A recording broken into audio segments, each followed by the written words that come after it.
matric পৰীক্ষা অনুষ্ঠিত হোৱাৰ কথা আছিল কিন্তু ইয়াতো বিভিন্ন প্ৰশ্ন আছিল বৰ্তমানৰ কোভিড পৰিস্থিতি যেটো যথেষ্ট জটিল ৰূপ লৈছে গতিকে কোভিড পৰিস্থিতিৰ পৰিপ্ৰেক্ষিতত ছাত্ৰ ছাত্ৰীসকল যিসকল শিক্ষাৰ্থী লগতে অভিভাৱকসকলৰ মাজত বিভিন্ন প্ৰশ্ন আছিল যে পৰীক্ষা মেট্ৰিক পৰীক্ষা অনুষ্ঠিত হয় নে নহয় যথেষ্ট অনিশ্চয়তা আছিল কিন্তু সকলো অৱসান ঘটাই ইতিমধ্যে ঘোষণা কৰা হৈছে যে 11 মেত মেট্ৰিক পৰীক্ষা অনুষ্ঠিত নহয় আৰু পৰৱৰ্তী দিন ঘোষণা কৰিব সেবাই আৰু কোভিড পৰিস্থিতিৰ পৰিপ্ৰেক্ষিতত পিছুৱাই দিয়া হৈছে মেট্ৰিক পৰীক্ষা আৰু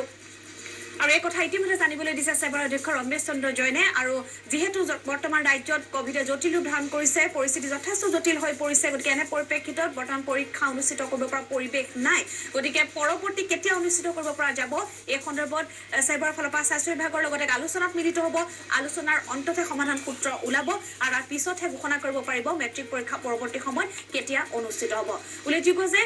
সাধাৰণতে ফেব্ৰুৱাৰী আৰু মাৰ্চ মাহৰ ভিতৰত হাইস্কুল শিক্ষান্ত পৰীক্ষা অনুষ্ঠিত হয় মাৰ্চ মাহৰ ভিতৰত পৰীক্ষা শেষ হৈ যায় কিন্তু বিগত বৰ্ষটোতো যে কৰোনা মহামাৰীৰ যি সংঘাৰ বাবে শিক্ষাবৰ্ষ কিছু সালসলনি ঘটোৱা হৈছে তাৰ পৰিপ্ৰেক্ষিততে মেত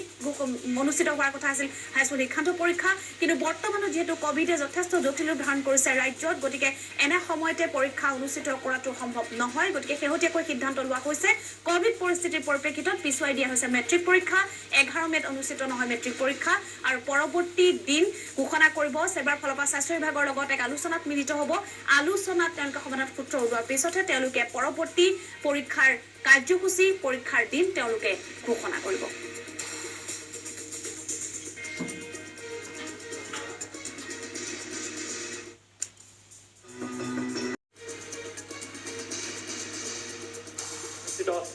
কৰা নহয় বুলি ইতিমধ্যে সেৱা কৰ্তৃপক্ষই তেওঁলোকে অৱগত কৰিছে কাৰণ কোভিড যি পৰিস্থিতি ইতিমধ্যে সমগ্ৰ ৰাজ্যজুৰি এক সংঘাত ৰূপ ধাৰণ কৰিছে আৰু সেই পৰিপ্ৰেক্ষিততে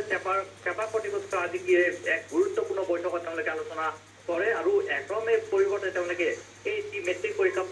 পূৰ্বে নিৰ্ধাৰিত তেওঁলোকে যি সূচী প্ৰকাশ কৰিছিলে সেই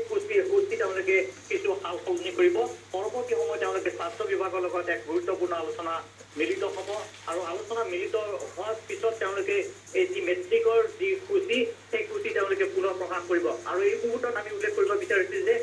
ৰাজ্যৰ লাখ লাখ যি পৰীক্ষাৰ্থীসকল আছে অভিভাৱকসকল আছে তেওঁলোক ব্যাপক উচ্চকতাত আছিলে যে 11 মেৰ পৰা মেট্ৰিক পৰীক্ষা অনুষ্ঠিত হ'ব নে নহ'ব কিন্তু এই মুহূৰ্তত আমাৰ হাতলৈ অহা খবৰ অনুসৰি 11 মেৰ পৰা মেট্ৰিক পৰীক্ষা অনুষ্ঠিত নহয় বুলি সেৱা কৰ্তৃপক্ষই ইতিমধ্যে সদৰি কৰিছে আৰু কিছু সময় পূৰ্বে সেৱা কাৰ্যালয়ত এক গুৰুত্বপূৰ্ণ বৈঠক অনুষ্ঠিত হৈছিলে য'ত সেৱাৰ অধ্যক্ষ ৰমেশ চন্দ্ৰ জৈন উপস্থিত আছে সেৱাৰ যি পুৰঞ্জনৰ সেনাপতি তাত উপস্থিত আছিলে তদুপৰি স্বাস্থ্য বিভাগৰ এটা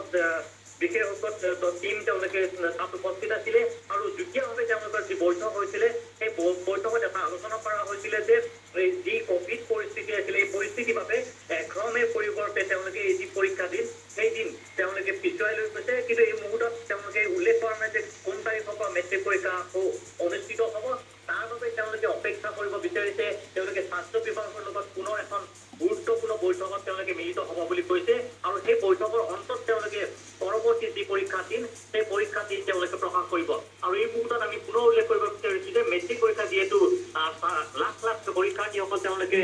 ব্যাপক উচ্চকতাৰ মাজত আছিলে অভিভাৱকসকল উচ্চকতাত আছিলে পৰীক্ষা এবাৰ উদৰি কৰিছে যে 11 মেৰ পৰা মেট্ৰিক পৰীক্ষা তেওঁলোকে এইবাৰ অনুষ্ঠিত নকৰে কাৰণ ৰাজ্যজুৰি যি কোভিডৰ যি সংহাৰী ৰূপ সেই সংহাৰী ৰূপৰ বাবে তেওঁলোকে এইবাৰ পৰীক্ষা দিন তেওঁলোকে পিছুৱাই লৈ গৈছে পৰৱৰ্তী সময়ত তেওঁলোকে স্বাস্থ্য বিভাগৰ লগত এক আলোচনাত মিলিত হ'ব আৰু স্বাস্থ্য বিভাগৰ পৰামৰ্শ মতে যি নতুন পৰীক্ষা সূচী সেই সূচী তেওঁলোকে প্ৰকাশ কৰিব আৰু এই মুহূৰ্তত আমি পুনৰ